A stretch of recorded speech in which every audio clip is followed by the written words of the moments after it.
السلام علیکم ورحمۃ اللہ وبرکاتہ۔ الحمدللہ وحدہ والصلاۃ والسلام علی من لا نبی بعدہ وعلی آلہ وصحبہ اجمعین، اما بعد، فاعوذ باللہ من الشیطان الرجیم، بسم اللہ الرحمن الرحیم۔ آج میں آپ سب لوگوں کو ایک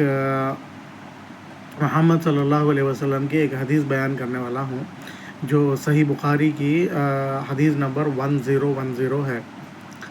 اور وہ حدیث میں یہ ہے کہ عمر رضی اللہ عنہ جو ہے نا، ابن عباس رضی اللہ عنہ کو لے کے آتے اور اللہ سے بات چیت کرتے ہوئے فرماتے کہ اے اللہ، جب ہمارے بیچ محمد صلی اللہ علیہ وسلم زندہ تھے تو میں ان کے وسیلے سے آپ سے دعا کرتا تھا، اور اب جو ہے نا کیونکہ اب محمد صلی اللہ علیہ وسلم ہمارے درمیان نہیں رہے، تو اس لیے میں جو ہے نا ابن عباس رضی اللہ عنہ کے وسیلے سے آپ سے دعا کر رہا ہوں۔ یہ حدیث ہے۔ تو اس سے ہمارے کو کیا نصیحت ملی؟ یہ نصیحت ملی کہ اگر محمد صلی اللہ علیہ وسلم کا وسیلہ، جیسا نارمل ہمارے 80% مسلمان، 70% مسلمان ہمارے جو وسیلہ دیتے، دعا کرتے خود اللہ تعالیٰ سے جو ہے نا واسطے رسول، صدقہ رسول اور وسیلے رسول کے بول کے جیسا دعا کرتے، اگر وہ چیز صحیح رہتی، اگر وہ چیز دین رہتا، قرآن اور حدیث کے حساب سے اگر وہ چیز صحیح رہتی، تو پھر عمر رضی اللہ عنہ بھی وہی جو ہے نا اسی طریقے سے محمد صلی اللہ علیہ وسلم کا بھی وسیلہ لیتے تھے محمد صلی اللہ علیہ وسلم کے انتقال ہونے کے بعد۔ مگر عمر رضی اللہ عنہ نے ایسا نہیں کیا۔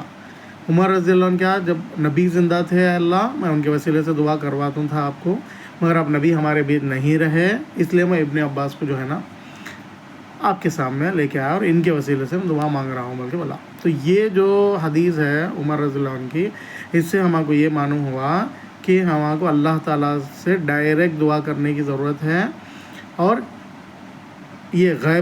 غیبی طور پہ جیسا نبی کا واسطہ وسیلہ صدقہ لیتے دعا میں، وہ ہرگز صحیح نہیں ہے۔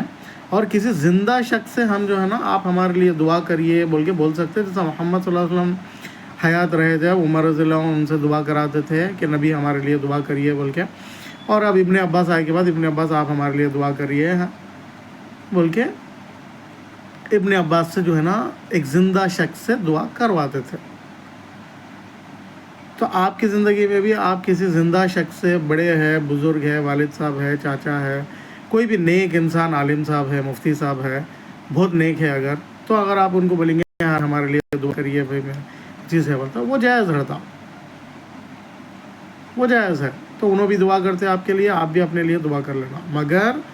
اللہ سے ڈائریکٹ مانگتے خود غیبی طور پہ نبی صلی اللہ علیہ وسلم کا واسطہ، ابو بکر صدیق کا واسطہ، نہیں تو کسی بھی اولیاء اللہ، سو کالڈ اولیاء اللہ کا نام لے کے ان کا واسطہ بول کے اگر بولے تو بالکل غلط ہے، اور وہ اسلام میں اس کی کوئی بنیاد نہیں ہے۔ اور یہی عمر رضی اللہ عنہ کی یہ جو حدیث صحیح بخاری کی 1010 ہے، یہی ہماری دلیل ہے۔